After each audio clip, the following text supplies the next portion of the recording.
Hello, and welcome to Status Check with Spivey.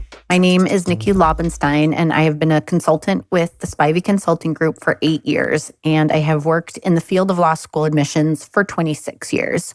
Spivey has done many podcasts, but to my knowledge, none have covered the topic that we'll be tackling today, financial aid. I'm thrilled to have the opportunity to speak with two outstanding professionals in the field of financial aid.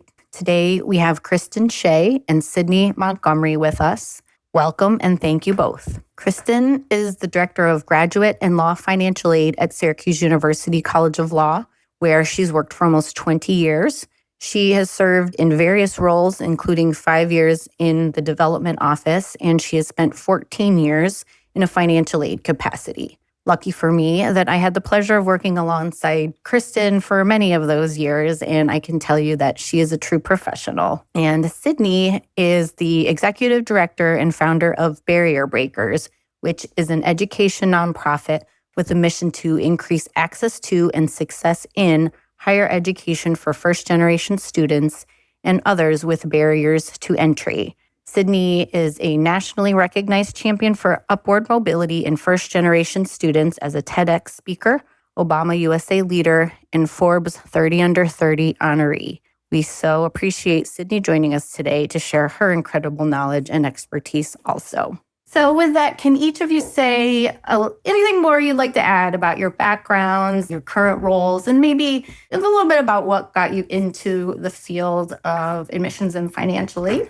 Kristen, you want to start? Sure. Well, I've spent 2 decades in higher education, and I'll say that certainly supporting students and being able to advocate for students is really what brought me to higher education and what keeps me in higher education. My current role, I'm the Director of Financial Aid at the College of Law, and then also, as you mentioned, work with graduate students and work with the main campus financial aid office.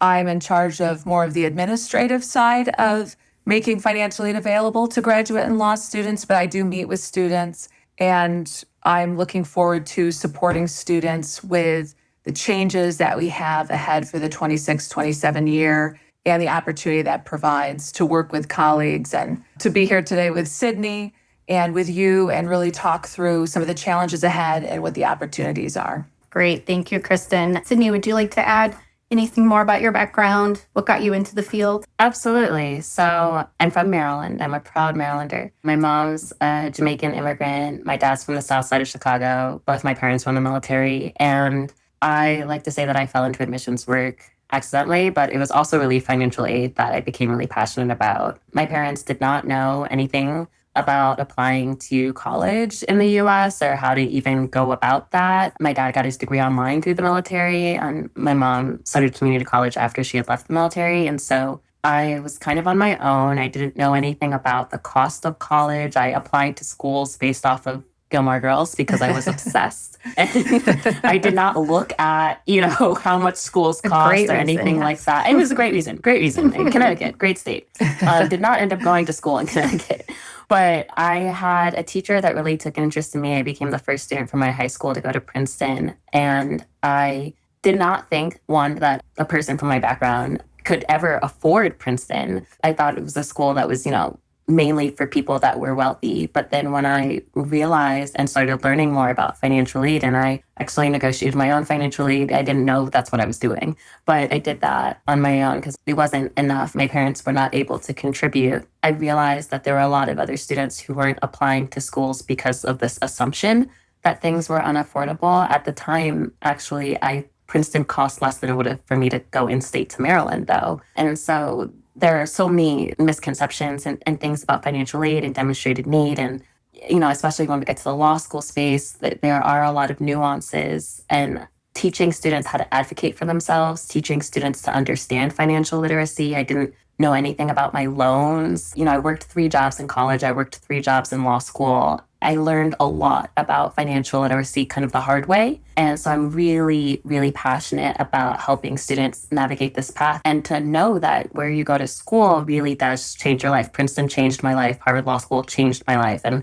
I'm so thankful that we're able to do that for so many students today. That's wonderful. Thank you both so much for that extra information. I appreciate it. Okay, so with that, let's get started on our, as I said, big topic today that is financial aid. Because there's a lot that we could cover and a lot we could talk about, I'd just like to start with a little summary of what we plan to cover in today's podcast. The overview of what financial aid includes is kind of how we'll start. And then we'd like to talk about, as we mentioned earlier, there's some changes to loans and to repayment plans with the new legislation, and that will affect the fall 2026 applicants. So we'd like to dig into that a little bit more so everyone has an understanding of what's changing, what's in store, and can be as prepared as possible for that.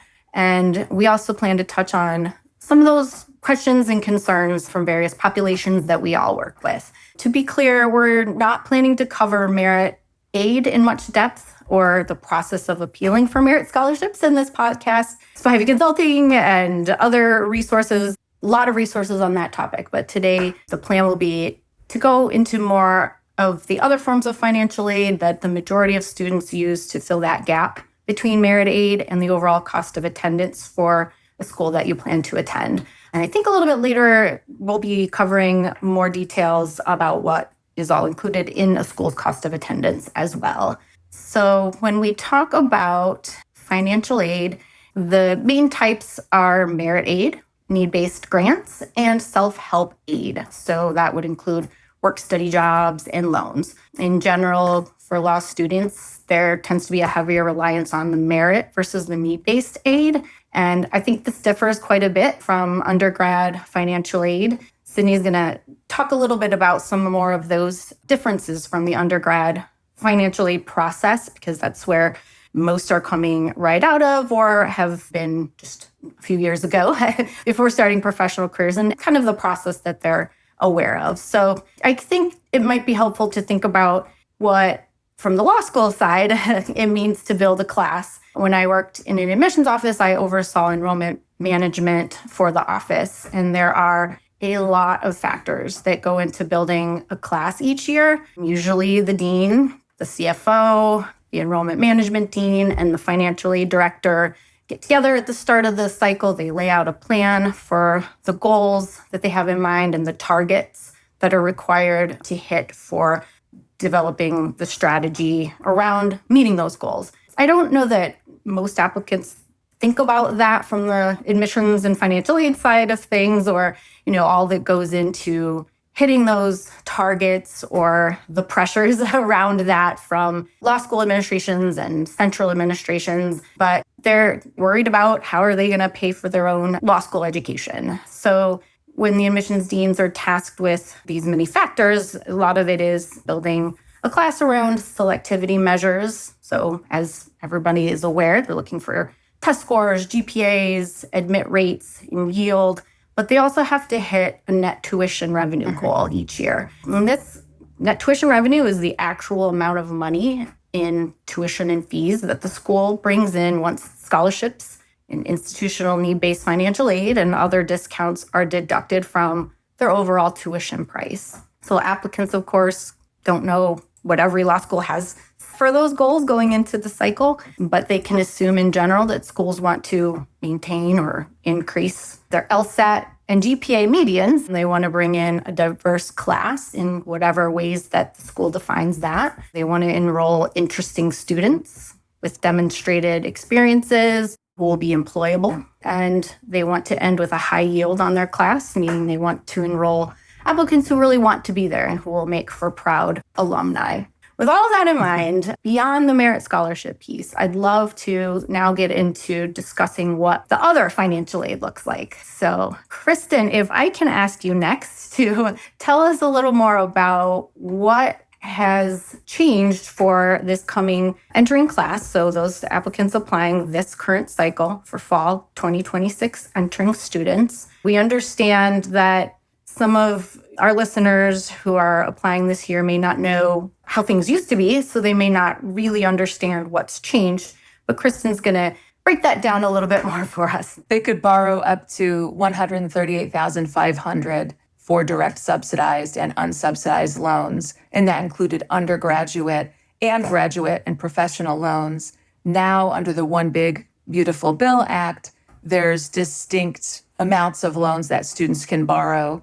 So in addition to undergraduate loans, students now have a graduate loan limit of up to $100,000 and then $200,000 for professional loans. If students are attending a graduate program and pursuing a master's degree prior to coming to law school, now they're going to have to factor in, have they used a part of that professional loan limit as a graduate student? So it's changing the way that we're approaching these aggregate totals from how we've had to until now. Perfect. Okay. Thank you so much for that clarification. So there's a lot going on, and it sounds like there's a lot to understand. I'd love to hear more from both of you actually about how you see some of these things as maybe positives and any concerns or challenges that you see with these changes. Sydney, can you tell me more about what you see as positives and concerns on these changes? Yes, although I will say I think the students we work with at Barrier Breakers see fewer positives. But I will say that there have been some students that are happy about the increase in the unsubsidized loan limit getting increased, because there are students that could have taken more than that $20,500, and so getting that increase to $50,000 is really helpful for some students. So I would say that could be a positive, and I have had a student had that factored into their decision, and so I think that is something on the positive side that I've heard from my students. I think the biggest concern is that $50,000 cap on federal loans. And I know we'll probably dive into it a little bit more deeply, but there are many students that are not able to access private funding because they don't have a cosigner or they don't have good credit. And there are a vast number of law schools that do not give need-based aid. And so if you are a student who is getting into your kind of reach school where maybe you're not going to get as much merit aid and they're not giving need-based grants, and previously you would have said, well, for this reach school, I will just borrow it.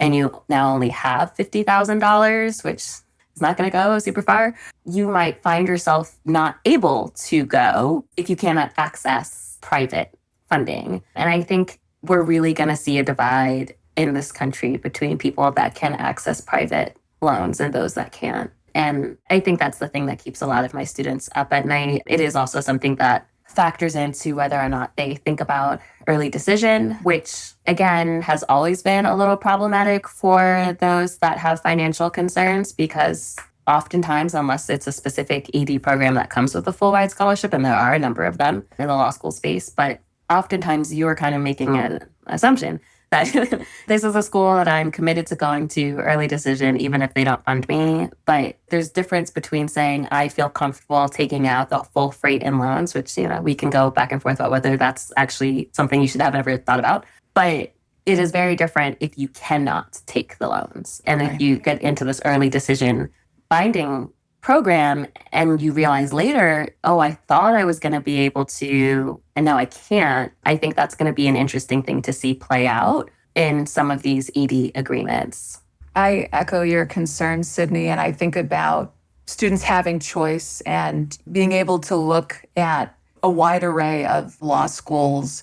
And, that Graduate Plus loan was a resource that students could count on for the parts of the equation that were in some ways beyond their control. They're finding out, in the spring or summer where they're accepted to law school, what their scholarship offer is, and then they have to come up with a plan for covering remaining tuition, fees, making a plan for covering their cost of living expenses, possibly in a brand new market, in a brand new place that they're going to be moving to. And the Graduate Plus loan offered that opportunity for students to be able to cover those costs and have that peace of mind that they'd have the support they need.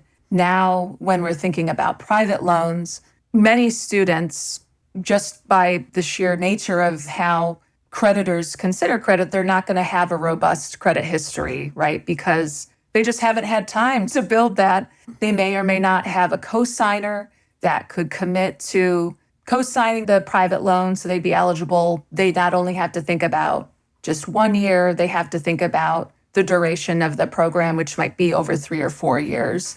And so how do we now best support students in being able to make those decisions on a tight timeline? we're working with less than a calendar year right now with big picture problems that really require students having more time to be able to build resources, build their credit, build an understanding of how they're able to now meet this moment in a different way. I am grateful that the professional limit did increase for students annually, but my biggest concern is how can we best as a community support students in meeting those other costs, and really in such a small window of time this year. I am glad that in some ways I think we've got a tight timeline, but over the next few years, financial aid is one of the top reasons that students make a decision about where they're going to attend. Now they'll be more cognizant, right, about costs.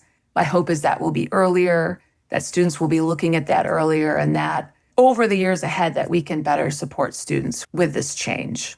Yeah, and I would just also add, with the direct unsubsidized loan, I think that a lot of students don't realize, I didn't realize, that you don't just get the whole $20,500. Like, they kind of determine how much you can have for the unsubsidized loan. I think students don't always realize that. They're like, okay, I have this 20 grand, but you apply for it, studentaid.gov, and they might say, okay, you were approved for this amount.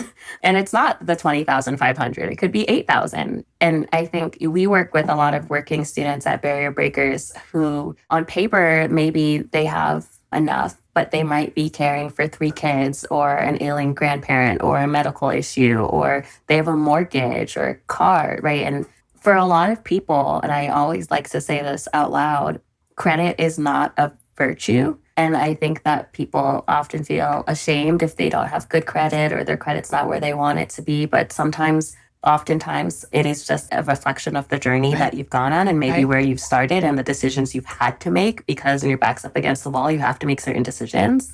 And I think that Grad Plus loan, as long as you didn't have any bankruptcy or default, like, you got it. And I think that's a challenging thing because, yes, there are students that need time to build credit, but it also takes so much time to repair credit. Right. And to not be on notice that you now have to factor that into maybe your law school preparedness. If you need to be able to access private funding, there isn't a lot of time for that. Yes, I agree. The rush timeline was one of my biggest concerns seeing this and realizing, that's this year's applicants, jumping into these changes and learning them. And I can only imagine what that means for financial aid administrators and just trying to keep up to speed on all of these things. So thank you for sharing those perspectives. If you could add anything more that the students that you're working with have expressed as concerns about these changes, or are you getting the sense that they're not really aware yet of what's coming? Can you share more about what they're saying, if anything, yet about what they're seeing in terms of concerns over this?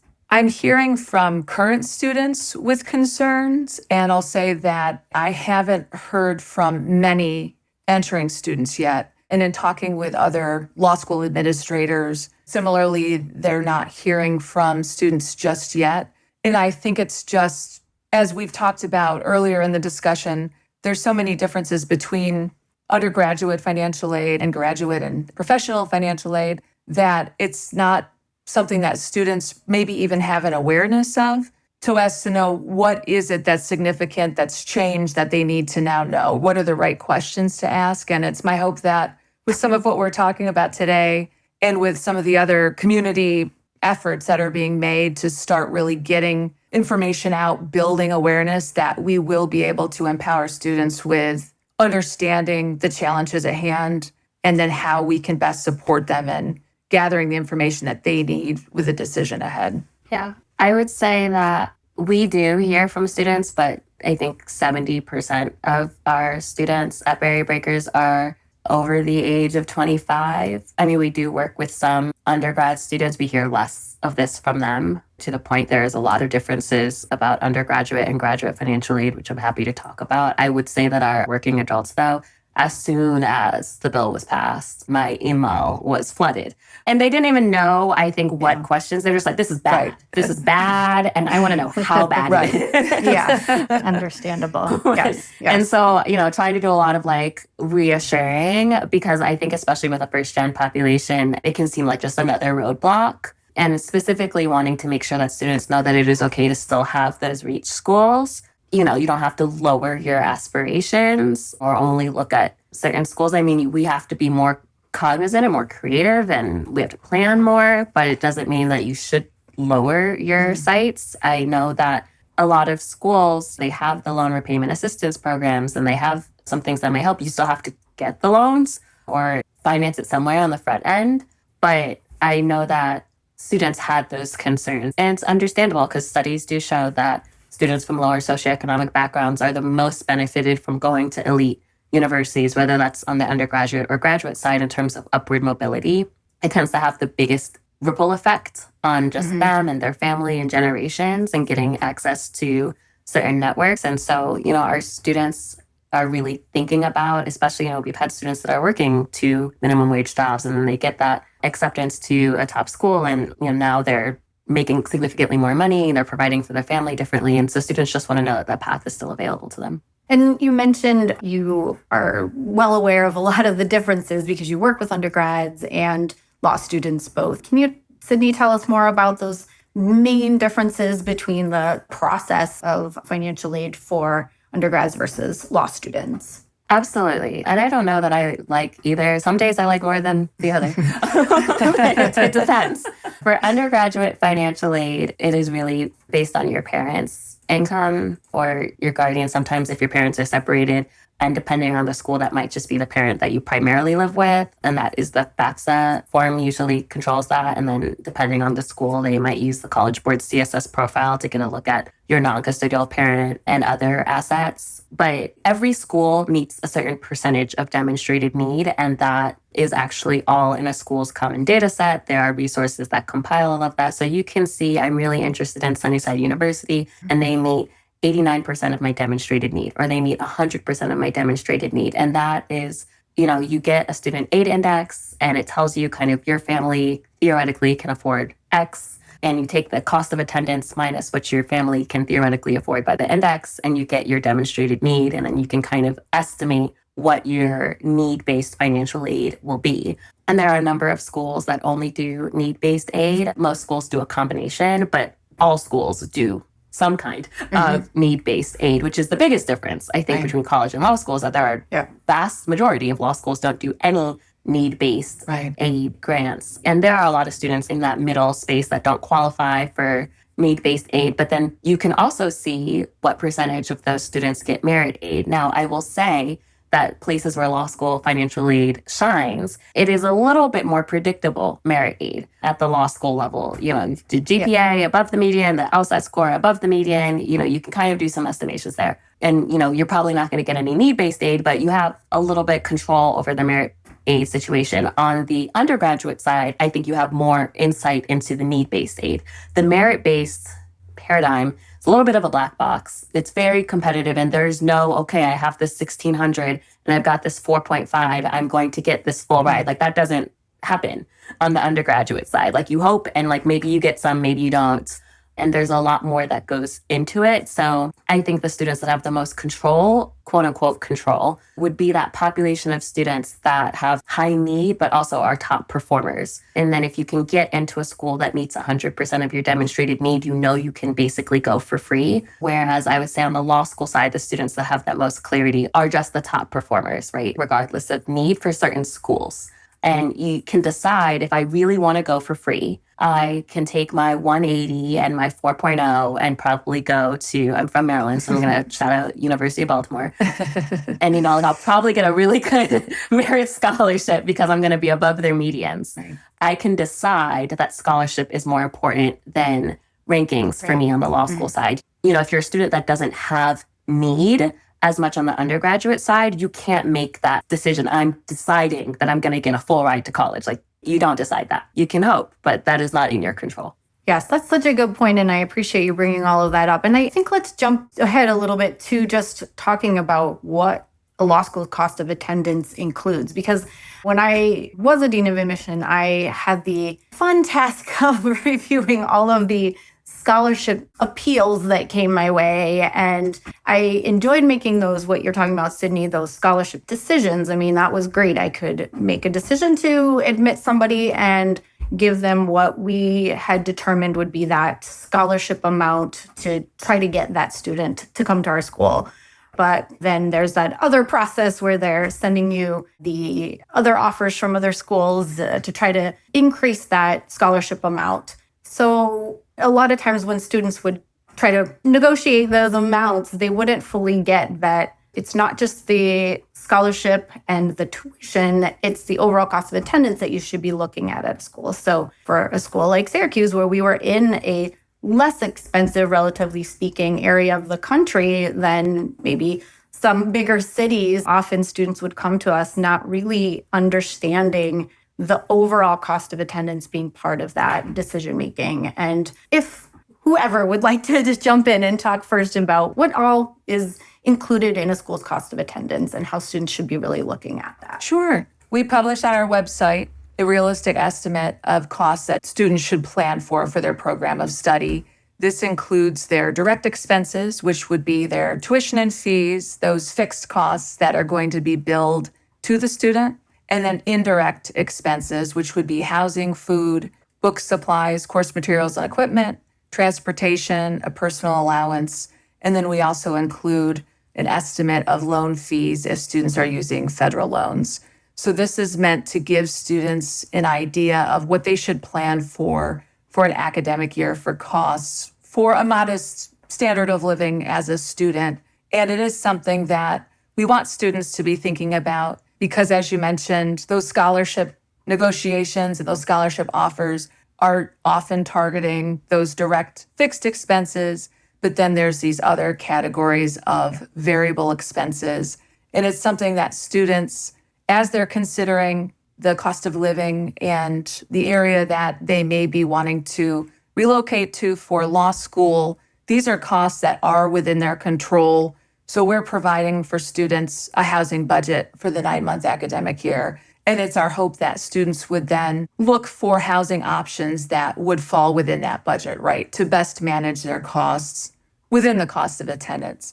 So it's meant to be a guide. It's something that I think many students aren't thinking about until closer to when they're going to begin the program, because, at the time when they're finalizing their decisions, securing housing, and that really important and significant part of the budget begins to be filled in, and something that my hope is we're able to support students in looking at much earlier this year. I think that I would add, not that I'm encouraging people to increase their cost of attendance, but that students should be aware that sometimes there's professional judgment in which the cost of attendance can be appealed up if they have extenuating medical circumstances or other kind of extenuating circumstances that personal allowance, which includes like rent and food and stuff, if that doesn't quite cover what a student may need. I know I've done that for my own medical health issues. I understand those in fibromyalgia, and that can be very helpful. But students should, as much as possible, try to stay within the cost of attendance budget. But I always like to mention that because I didn't learn that until I was almost done with my 1L year.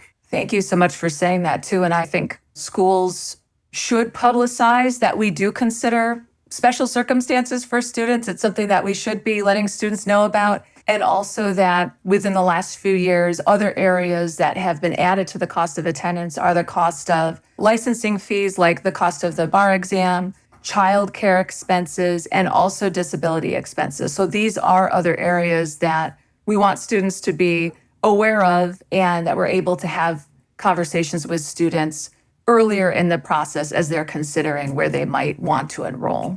Great. Thank you both for all of that. That's so helpful. And it kind of brings me to a next important point, I think, because you both mentioned just how much understanding the financial aid timeline is important. If students could think about financial aid as an extension of the admissions process and think about it all together at the same time. I know, as Kristen, you just said, that's not typically how it works. You worry about where you're going to get in, and there's so much work involved in all of that. And then later get to the point of, okay, now how am I going to pay for law school? But maybe the timeline of, well, the FAFSA opens October 1st and starting to plot that out and think about cost as part of that initial timeline. But I also wanted to discuss a little bit more the relationship between the admissions and financial aid office and just truly how much those financial aid officers in law schools are counselors and are there to help support you with these questions and to use them. Sydney, like you said, hey, I wasn't aware of certain things as a 1L, but maybe going and sitting down with somebody to explain it. Or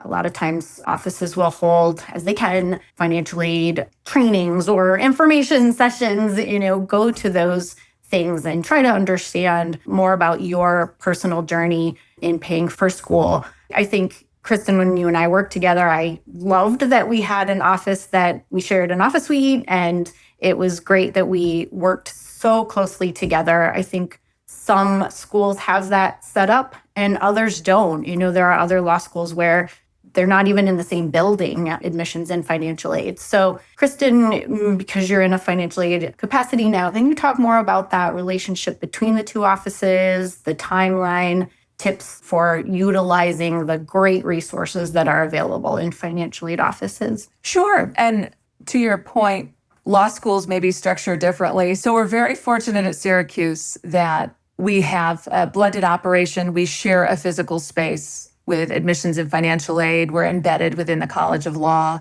There are other law schools that may not have a separate financial aid office. It's a centralized function. My hope is that students feel encouraged to reach out to admissions and financial aid professionals, whether there is a separate financial aid office at the law school or not, to ask questions about financial aid, about scholarships, about resources, about the cost of attendance, how they can best engage with administrators at the law school. There is a very supportive law school community and then other organizations as well, LSAC, Access Lex Institute, that offer resources and support to students.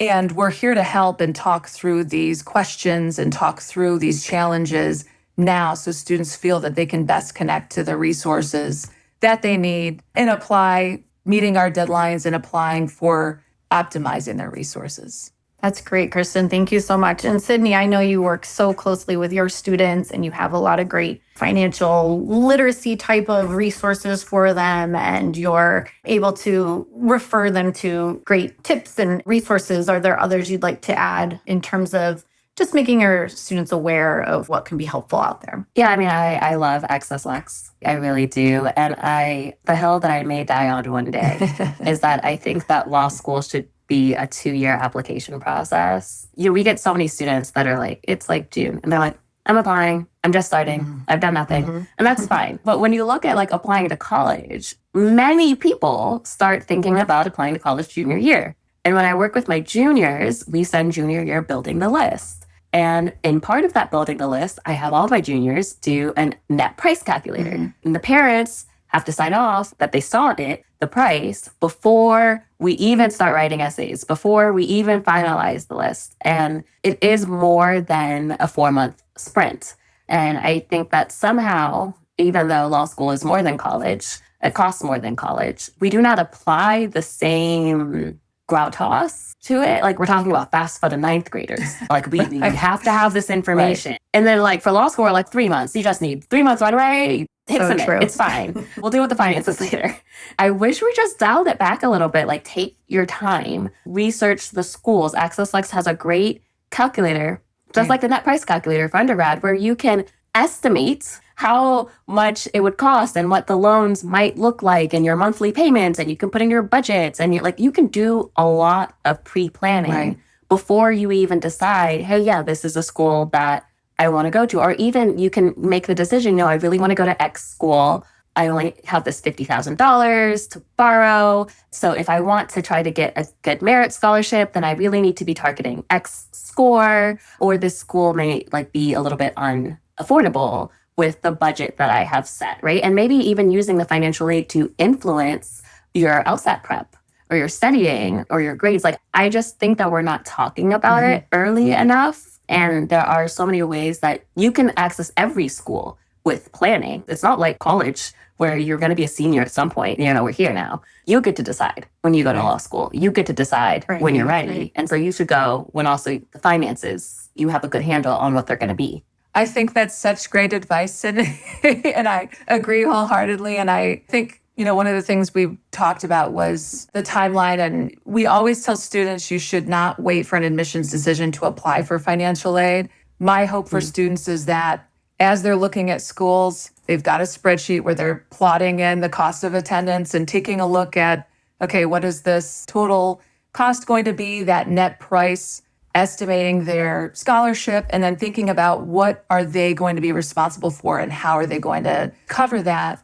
And those are the things that I want to tell students now and for next year and for 3 years from now, right? So they're walking in with a toolkit for everything that they have to think about and consider with this huge investment that they're making, which right now is in such a short timeline. Yes, thank you both for talking about all of that. I think your tips for thinking about all of this earlier is one of the main takeaways I was hoping to have come out of this podcast today. So thank you for that. And with that, Kristen, because you work with current students also, and again, all these changes, if you wouldn't mind explaining kind of high level, some of those main changes and takeaways that are coming with the One Big Beautiful Bill Act for the repayment options. We talked about the loan changes, the loan caps, but can you also go into some of those changes for repayment? Sure, yes. So borrowers with new federal student loans on or after July 1st, 2026 are going to have access to a new standard repayment plan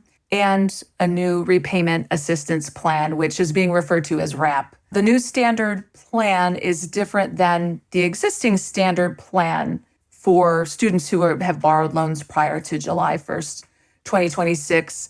That requires a 10-year repayment term. The new standard repayment plan term length is going to correspond to the borrower's total loan balance. So, for example, borrowers with less than a $25,000 loan balance will have a 10-year repayment term. More than that would be tiered up to a 25-year repayment term for borrowers. And so they'd be making a fixed payment over that length of time based on what they've borrowed in total. The new RAP, repayment assistance plan, is an income-driven payment plan that's going to be based on the borrower's adjusted gross income. And there's a tiered schedule with that plan. Borrowers would have to make at least a minimum $10 payment per month, and then it's a percentage of their adjusted gross income per month. There is an interest subsidy for that plan, so borrowers who are making those monthly payments would then have that additional unpaid interest waived, and that way we wouldn't have interest accrual, which has been a huge issue with the income-driven repayment plans. And payments under the RAP plan would also count toward public service loan forgiveness. The plan would also offer general loan forgiveness for borrowers with 360 payment plans under that. And I will say, we've talked a bit about the new loan limits, the elimination of PLUS, and then the introduction of more private loan borrowing. Private loans aren't eligible for these repayment plan options. They're not eligible for public service loan forgiveness. So again, these are things that as a community we're trying to start bringing more awareness to as we're seeing a shifting of these resources so students know in their career planning, in their planning, how to factor in those other elements as well. That's such a good point. I think one of the things my students have been concerned about is back in the day, if you knew you were going into public interest, it behooved you to use federal loans because those could qualify for public service loan forgiveness. There are schools that have their own loan repayment assistance programs, and they do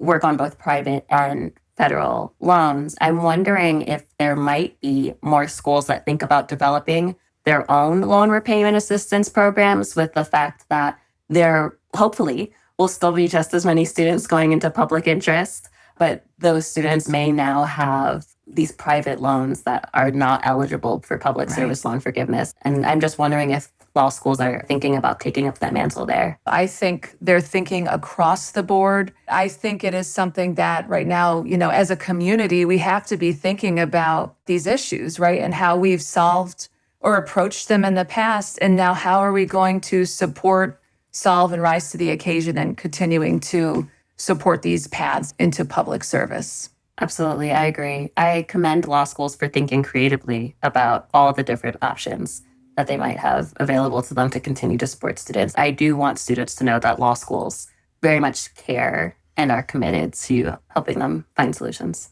Yes, and I will reiterate what I said earlier just about using the resources of these professionals. They're working so hard every day to get caught up to speed with these changes and with always being on top of what is needed to help their students. And I think you both started our podcast today talking about how much you care about the students you work with and how passionate you are about financially. And a lot of that I know just from knowing both of you that you will do whatever it takes to answer their questions and to find those answers and resources to help them. And I do think it's a time that there's probably not one solution, right? Or one approach, that it really is something that we have to approach as a community, that students are aware, that they're able to understand the challenges, how to approach funding their legal education, how to approach some of those unknowns and where they can find that information. And then, as you mentioned, finding the helpers. And I think there are many that right now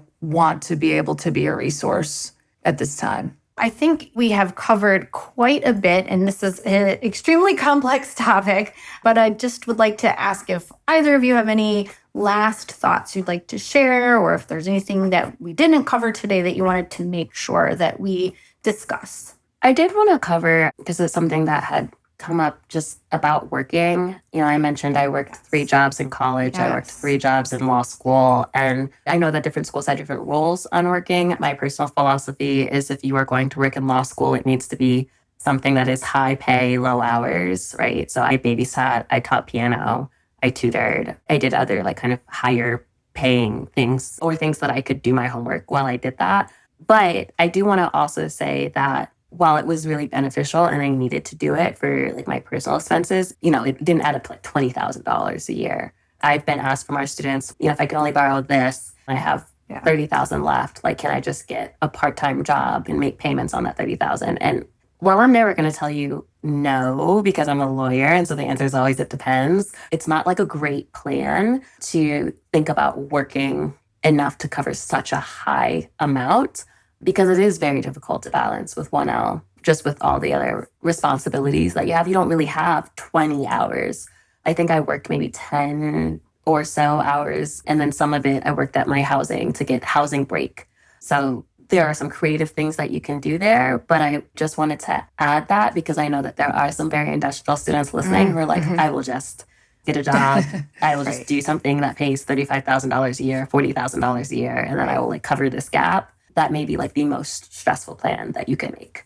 I would co-sign that. And it did make me think very often where as students are entering law school and they're thinking about the cost for that 1L year and planning for that it is good also to think about other opportunities that may come up in your second or third year. Maybe there's one that offers an opportunity to work as a research assistant or something that might offer some tuition remission. So being thoughtful about making the decision to work and whether or not that's right for you, but thinking also about where might there be other opportunities to add additional awards later in law school. And then I think you mentioned a takeaway.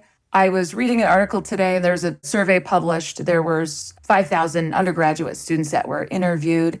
And some of the statistics that came out of the survey were only about a quarter of those students felt that they really understood the cost of attendance, the real cost of attendance. I know we spent a lot of time on that today, but my hope, again, is that we do bring more awareness to that and that portion of the equation for students where, those other expenses that have to be considered in 1L year and in your subsequent years, those are areas that the student is in the driver's seat. So we provide an estimate of what those categories of expense would be based on average expenses, but might there be an opportunity for students to reduce those and think about approaching those? And then the other point that came from that survey was that most students, if an expense came up, an emergency expense of $500 or $1,000, that would be a make or break thing for them. And so again, I just want to go back to thinking about costs and thinking about resources and really engaging with the financial aid office, with law school administrators, with wonderful resources like Sydney authors and Access Lex and others, and thinking about, where might there be opportunities for more funding, for cost reduction, those things that could be in your control. I love that. And I hope that we'll even see colleges take on, the same way that high schools do have financial aid info sessions for going to college. I would love to see more colleges have financial aid info sessions for going to graduate school or law school. Or I think that the more that we get this information out, part of my lack of understanding for law school loans is because I didn't understand my college loans. I just carried that same, I think there's a promissory note, I signed something, and then you let me enroll in class. That is the overwhelming understanding that I had for the 4 years that I was in college. Even if a college doesn't feel equipped to tackle graduate school financial aid, maybe making sure that students deeply understand their own financial aid, because I think nowadays I have seen most parents do it themselves. They handle the FAFSA, and the student is not really involved. And I get that, and I understand that on some level. But I think by the time your kid's a junior or a senior in college, they need to understand if they're loans, if it's a bill. The more that students in college can understand their own financial aid, can understand what a loan servicer is and when they pay and the interest rate and if it's deferred and all of those things that are, I would say, foundational information that help you understand graduate school financial aid, then I think the more prepared we'll be as a society. Because a lot of the confusion right now is stemming because people never actually understood college financial aid. Right. Yes, I completely agree. And I love the ideas of empowering our students to have that knowledge. I started, I don't even want to say how many years ago, as a school counselor in a high school. And I was doing, like you said, Sydney, these financial aid presentations to juniors, junior parents. And it would be great if more forethought was put into this plan and the financial literacy that goes with it, and just good habits in general going into college, into graduate school. So I really appreciate your insights on all of that. It's so, so helpful. Anything else that either of you would like to add before we wrap things up today? It's not all bleak. You can do it. It'll be okay. Yes. Yes, that's a good point. Let's not end on it. Yes. There are so many positives, and there are resources there to help. That's such a great way to end it. Yes, I think that's great. The map may have some alternative directions, but you can still reach your destination, and there are many people who want to help, and there's still a path to do that. And so I love the positivity. I agree so wholeheartedly. And I just want to thank you both again so much for your time and for sharing your incredible experience with our listeners and all of the expertise that you bring to this so important field of financial aid. So thank you both again for being here with us today. Oh, thank you so much for having us. Yes, thank you.